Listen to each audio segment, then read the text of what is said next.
अभी इस वक्त जब तुम ये वीडियो देख रहे हो ना, तो एक छोटा सा स्पेसक्राफ्ट है जो हमारी धरती से 24 अरब किलोमीटर से भी ज्यादा दूर अकेला भागा जा रहा है।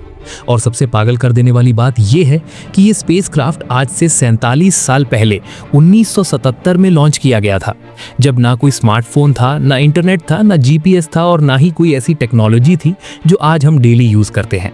और फिर भी ये मशीन आज तक जिंदा है और पृथ्वी पर सिग्नल भेज रही है, जो कि लिटरली किसी चमत्कार से कम नहीं है। इसका नाम है वॉयेजर और ये इंसानों की बनाई हुई सबसे दूर पहुंचने वाली चीज है। अब वॉयेजर की कहानी इतनी लंबी, इतनी डीप और इतनी माइंड ब्लोइंग है कि मैंने डिसाइड किया है कि इसे एक वीडियो में नहीं बल्कि 3 पार्ट्स की सीरीज में कवर करूंगा, ताकि हर चीज डिटेल में और आराम से समझ आ सके। ये है पार्ट 1, जिसमें हम जानेंगे कि ये मिशन शुरू कैसे हुआ, इसके पीछे कौन सा ऐसा मौका था जो 175 साल में एक बार आता है, और जुपिटर पर वॉयेजर ने ऐसा क्या देखा कि पूरी दुनिया के साइंटिस्ट्स के होश उड़ गए। तो कहानी शुरू होती है 1960 के दशक से। उस टाइम नासा में एक बहुत ही ब्रिलियंट इंजीनियर काम करते थे, जिनका नाम था गैरी फ्लैंड्रो। अब गैरी ऐसे इंसान थे जिन्हें ग्रहों की चाल को स्टडी करने में बहुत मजा आता था। ये बंदा दिन रात कैलकुलेशन करता रहता था कि कौन सा ग्रह कब कहाँ होगा, कितनी स्पीड से घूम रहा है और कितने साल बाद किस पोजीशन में आएगा। अब एक दिन गैरी कैलकुलेशन कर रहे थे और अचानक उन्हें एक ऐसी चीज पता चली जिसने लिटरली पूरी स्पेस साइंस की दिशा बदल दी। उन्होंने डिस्कवर किया कि 1977 के आसपास हमारे सोलर सिस्टम के 4 सबसे बड़े ग्रह यानी जुपिटर, सैटर्न, यूरेनस और नेपट्यून एक बहुत ही खास पोजीशन में आने वाले हैं। अब तुम पूछोगे कि भाई पोजीशन में आने से क्या फर्क पड़ता है, तो सुनो, यही तो सबसे इंटरेस्टिंग पार्ट है। देखो, नॉर्मली अगर तुम्हें एक स्पेसक्राफ्ट भेजकर इन 4 ग्रहों को एक एक करके विजिट करना हो ना, तो तुम्हें हर ग्रह के लिए अलग अलग मिशन भेजना पड़ेगा, जिसमें दशकों का टाइम और अरबों डॉलर्स खर्च होंगे। मगर 1977 में ये 4 ग्रह ऐसे अलाइन हो रहे थे कि सिर्फ एक स्पेसक्राफ्ट को लॉन्च करके 4 ग्रहों के पास से एक के बाद एक गुजारा जा सकता था। इसे ऐसे समझो जैसे तुम्हें 4 दोस्तों के घर जाना है और नॉर्मली वो चारों अलग अलग दिशाओं में रहते हैं, तो तुम्हें 4 अलग ट्रिप्स लेनी पड़ेंगी। मगर अचानक एक दिन तुम्हें पता चले कि अगले हफ्ते वो चारों एक ही रोड पर एक लाइन में आ रहे हैं, तो तुम एक ही ट्रिप में चारों से मिल सकते हो। बस ठीक ऐसा ही ग्रहों के साथ हो रहा था। और सबसे माइंड ब्लोइंग बात यह है कि ये अलाइनमेंट हर 175 साल में एक बार होता है।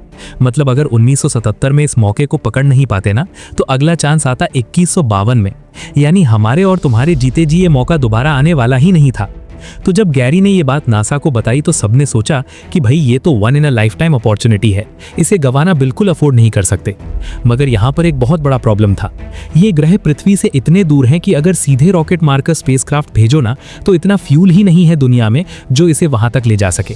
जुपिटर ही पृथ्वी से 62 करोड़ किलोमीटर दूर है और नेपट्यून तो 4.5 अरब किलोमीटर दूर है। इतनी दूरी तय करने के लिए सिर्फ फ्यूल के भरोसे जाना प्रैक्टिकली इम्पॉसिबल था। तो फिर सॉल्यूशन क्या निकला? सॉल्यूशन निकला एक बहुत ही शानदार साइंटिफिक ट्रिक से, जिसे ग्रेविटी असिस्ट या स्लिंग शॉट इफेक्ट कहते हैं, और इसे समझना बहुत ही आसान है। देखो, हर ग्रह के पास ग्रेविटी होती है, यानी अपनी तरफ खींचने की ताकत। जितना बड़ा ग्रह उतनी ज्यादा ग्रेविटी। अब जब कोई स्पेसक्राफ्ट किसी बड़े ग्रह के पास से गुजरता है ना, तो उस ग्रह की ग्रेविटी उस स्पेसक्राफ्ट को अपनी तरफ खींचती है। अब अगर स्पेसक्राफ्ट बिल्कुल सही एंगल और सही स्पीड से आ रहा हो, तो वो ग्रह की ग्रेविटी में फंसता नहीं है, बल्कि उसके चारों तरफ एक कर्व लेता है और ग्रेविटी की एनर्जी को चुराकर और भी ज्यादा तेजी से आगे निकल जाता है, बिना एक बूंद फ्यूल जलाए। इसे सिंपल एग्जाम्पल से समझो, जैसे क्रिकेट में एक फास्ट बॉलर ने 150 किलोमीटर पर आवर की स्पीड से गेंद फेंकी और बैट्समैन ने उसी गेंद की स्पीड को यूज करके बैट के टच से उसे 200 किलोमीटर पर आवर की स्पीड से बाउंड्री पार मार दिया। गेंद की अपनी स्पीड प्लस बैट का फोर्स दोनों मिलकर गेंद को और ज्यादा तेज कर देते हैं। बिल्कुल ऐसे ही ग्रेविटी असिस्ट में ग्रह की ग्रेविटी स्पेसक्राफ्ट को एक्स्ट्रा स्पीड बूस्ट दे देती है, और वॉयेजर ने इसी ट्रिक को एक नहीं बल्कि कई बार यूज किया। पहले जुपिटर की ग्रेविटी से स्पीड ली, फिर सैटर्न से, और ऐसे करते करते ये इतनी तेजी पकड़ गया कि अब सूरज की ग्रेविटी भी इसे वापस नहीं खींच सकती। ये फ्री में स्पीड पाने का ऐसा जुगाड़ था जिसने पूरे मिशन को पॉसिबल बनाया। अब नासा ने डिसाइड किया कि एक नहीं बल्कि 2 स्पेसक्राफ्ट बनाएंगे, ताकि अगर एक फेल भी हो जाए तो दूसरा तो काम करे। इन दोनों का नाम रखा गया वॉयेजर 1 और वॉयेजर 2। और यहाँ एक मजेदार बात यह है कि वॉयेजर 2 को पहले लॉन्च किया गया 20 अगस्त 1977 को और वॉयेजर 1 को बाद में लॉन्च किया गया 5 सितंबर 1977 को। अब तुम सोच रहे होगे कि भाई अगर वॉयेजर 2 पहले लॉन्च हुआ तो उसका नाम 1 क्यों नहीं रखा? तो इसकी वजह बहुत सिंपल है कि वॉयेजर 1 का रास्ता शॉर्टर और फास्टर था, इसीलिए बाद में लॉन्च होने के बावजूद वो पहले जुपिटर तक पहुंच गया और इसीलिए इसे नंबर 1 का टैग मिल गया। दोनों का मिशन भी अलग अलग था। वॉयेजर 1 को सिर्फ जुपिटर और सैटर्न की डिटेल स्टडी करनी थी और फिर सीधे सोलर सिस्टम से बाहर निकल जाना था, जबकि वॉयेजर 2 को जुपिटर, सैटर्न, यूरेनस और नेपट्यून चारों ग्रहों को विजिट करना था। यानी वॉयेजर 2 का सफर ज्यादा लंबा और ज्यादा रिस्की था। अब इन दोनों स्पेसक्राफ्ट की बनावट की बात करें तो ये जानकर हैरानी होगी कि वॉयेजर एक छोटी सी कार जितना बड़ा है, बस 825 किलोग्राम वजन। इतने छोटे से डिब्बे ने इतना बड़ा सफर तय किया, ये सोचकर ही दिमाग घूम जाता है। अब इसे बनाने वाले इंजीनियर्स के सामने कई बड़े चैलेंजेस थे, मगर सबसे बड़ा चैलेंज था पावर का। देखो, स्पेस में तो कोई बिजली का सॉकेट नहीं है, ना कि प्लग लगाओ और चार्ज कर लो, तो फिर वॉयेजर को पावर कहां से मिलेगी?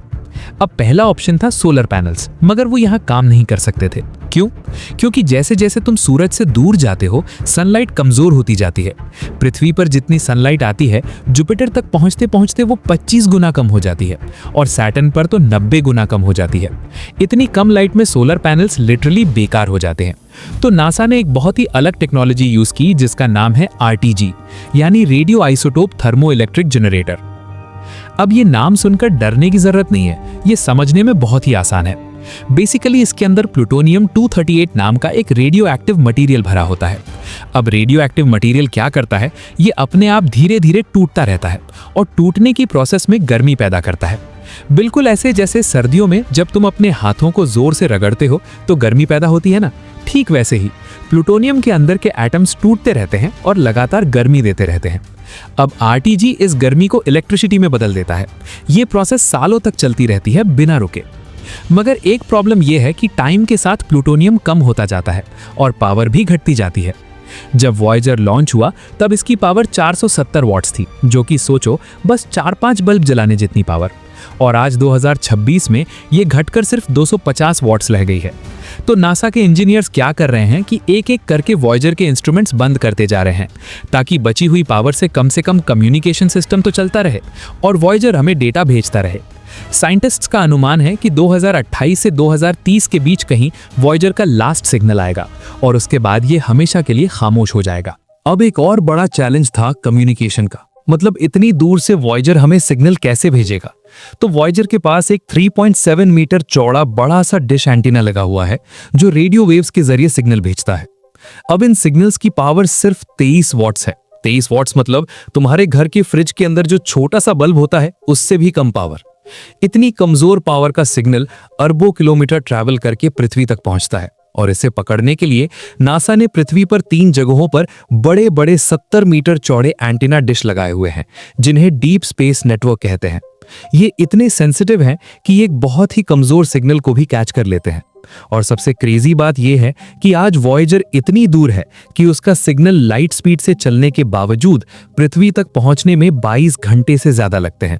मतलब अगर अभी वॉयेजर ने एक मैसेज भेजा तो वो हमें कल मिलेगा, और अगर हमने रिप्लाई किया तो वो वॉयेजर को परसों मिलेगा। एक सिंपल सी बातचीत में 2 दिन लग जाते हैं। अब स्पेसक्राफ्ट के साथ एक और अमेजिंग चीज लगाई गई थी जो इसे सिर्फ एक मशीन से कहीं ज्यादा खास बनाती है। दोनों वॉयेजर के साथ एक एक गोल्डन रिकॉर्ड जोड़ा गया है। ये एक 12 इंच की गोल्ड प्लेटेड कॉपर डिस्क है जिसमें पृथ्वी और इंसानों के बारे में जानकारी स्टोर की गई है। इसमें 150 तस्वीरें हैं, 55 भाषाओं में ग्रीटिंग्स हैं, जिसमें हिंदी में भी नमस्ते कहा गया है। इसमें नेचर की आवाजें हैं जैसे हवा, बारिश, गरज, समंदर की लहरें, चिड़ियों की चहचहाहट। इसमें अलग अलग कल्चर्स का म्यूजिक है और सबसे स्मार्ट बात यह है कि इस डिस्क के कवर पर डायग्राम्स एनग्रीव किए गए हैं जो बताते हैं कि इसे कैसे प्ले करना है। इसका मकसद ये है कि अगर ब्रह्मांड में कभी किसी दूसरी सभ्यता को ये स्पेसक्राफ्ट मिल जाए तो उन्हें पता चल सके कि ये कहां से आया है और इसे किसने भेजा है। अब ये बहुत दूर की सोच है, मगर सोचो तो सही कि उन साइंटिस्ट्स ने कितनी बड़ी सोच रखी थी कि एक मैसेज तैयार किया जो शायद लाखों साल बाद किसी को मिले। इस गोल्डन रिकॉर्ड के बारे में डिटेल में हम पार्ट 2 में बात करेंगे। अब आती है इस पूरी कहानी की सबसे एक्साइटिंग बात, वॉयेजर का सफर और उसकी डिस्कवरीज। तो वॉयेजर 1 मार्च 1979 में जुपिटर के पास पहुंचा। अब जुपिटर हमारे सोलर सिस्टम का सबसे बड़ा ग्रह है। कितना बड़ा इसका अंदाजा ऐसे लगाओ कि अगर जुपिटर खोखला होता ना तो उसके अंदर 1300 पृथ्वियां समा जाती। 1300 मतलब पृथ्वी जुपिटर के सामने ऐसी है जैसे एक फुटबॉल के सामने एक छोटी सी कंचे की गोली। अब जुपिटर को पहले भी टेलीस्कोप से देखा गया था, मगर वॉयेजर ने जब जुपिटर की क्लोजअप तस्वीरें भेजी तो जो दिखा वो किसी ने सोचा भी नहीं था। सबसे पहले जुपिटर का ग्रेट रेड स्पॉट। ये एक विशालकाय तूफान है जो जुपिटर की सरफेस पर दिखता है। अब ये तूफान कितना बड़ा है इसका अंदाजा ऐसे लगाओ कि इसके अंदर 2 पूरी पृथ्वियां आराम से फिट हो जाएं। और सबसे हैरान कर देने वाली बात यह है कि ये तूफान कम से कम 350 सालों से लगातार बिना रुके चल रहा है। मतलब जब भारत में मुगल काल चल रहा था तब भी ये तूफान चल रहा था और आज 2026 में भी ये तूफान वैसा का वैसा चल रहा है। पृथ्वी पर सबसे बड़ा तूफान भी कुछ दिनों में खत्म हो जाता है, मगर जुपिटर पर यह सैकड़ों सालों से चल रहा है।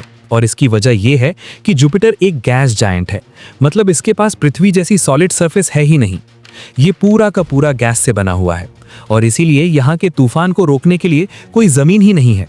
वॉयेजर ने इस तूफान की इतनी डिटेल तस्वीरें भेजी कि पहली बार साइंटिस्ट्स ने इसके अंदर के बादलों की अलग अलग लेयर्स और विंड पैटर्न्स को क्लियरली स्टडी किया। मगर जुपिटर पर सबसे ज्यादा शॉकिंग डिस्कवरी ग्रह पर नहीं बल्कि उसके चांदों पर हुई। अब जुपिटर के 95 से ज्यादा चांद हैं और वॉयेजर ने इनमें से कई चांदों की क्लोजअप फोटोज भेजी जिन्होंने साइंटिस्ट्स का दिमाग हिला दिया। सबसे पहले बात करते हैं आयो की।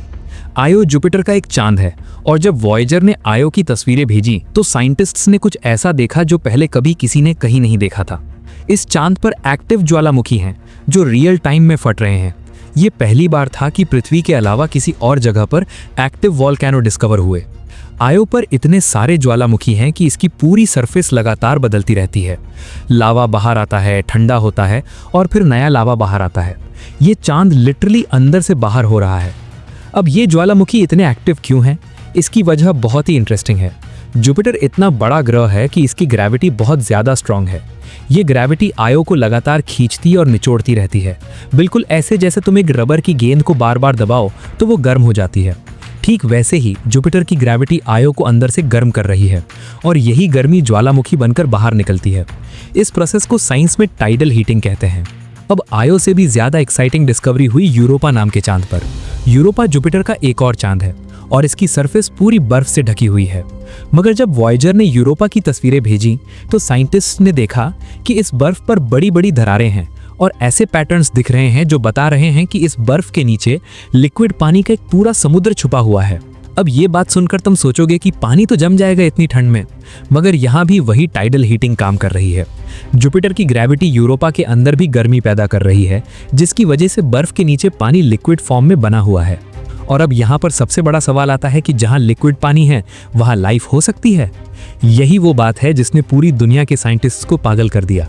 आज 2026 में भी यूरोपा को पूरे सोलर सिस्टम में एलियन लाइफ ढूंढने के लिए नंबर 1 कैंडिडेट माना जाता है। नासा ने तो हाल ही में यूरोपा क्लिपर नाम का एक डेडिकेटेड मिशन भी लॉन्च किया है, सिर्फ यूरोपा को स्टडी करने के लिए। और ये सब शुरू हुआ कहाँ से? वॉयेजर की उन तस्वीरों से। अगर वॉयेजर ने वो फोटोज नहीं भेजी होती तो शायद आज भी हमें पता नहीं होता कि जुपिटर के एक छोटे से चांद पर एक छुपा हुआ समुद्र है जहां शायद कोई जीव तैर रहा हो। अब वॉयेजर ने जुपिटर के पास एक और अमेजिंग डिस्कवरी की। वॉयेजर ने पहली बार डिस्कवर किया कि जुपिटर के भी रिंग्स हैं। अब हम सब जानते हैं कि सैटर्न के रिंग्स हैं, मगर जुपिटर के भी रिंग्स हैं ये किसी को नहीं पता था। ये रिंग्स बहुत ही पतले और डार्क हैं, इसीलिए पृथ्वी से टेलीस्कोप से दिखते नहीं थे। मगर वॉयेजर ने इतने करीब से फोटो ली कि ये क्लियरली दिख गए। ये एक ऐसी डिस्कवरी थी जिसने बता दिया कि स्पेस में हमें अभी कितना कुछ जानना बाकी है। हम सोचते हैं कि हमें सब पता है, मगर असलियत ये है कि हमें अभी बहुत कुछ पता ही नहीं है। जुपिटर के बाद वॉयेजर ने जुपिटर की ग्रेविटी का एक जबरदस्त स्लिंग शॉट लिया और सैटर्न की तरफ निकल गया, और भी ज्यादा स्पीड के साथ और भी ज्यादा दूर। मगर सैटर्न पर क्या हुआ? यूरेनस और नेपट्यून पर वॉयेजर ने क्या देखा? और वो पल कैसा था जब वॉयेजर ने सोलर सिस्टम की बाउंड्री को पार किया? वो सब हम कवर करेंगे पार्ट 2 में। तो पार्ट 2 मिस मत करना, क्योंकि उसमें और भी ज्यादा माइंड ब्लोइंग डिस्कवरीज हैं और एक ऐसी फोटो की कहानी है जिसने पूरी इंसानियत का नजरिया बदल दिया। स्टे क्यूरियस और मिलते हैं पार्ट 2 में।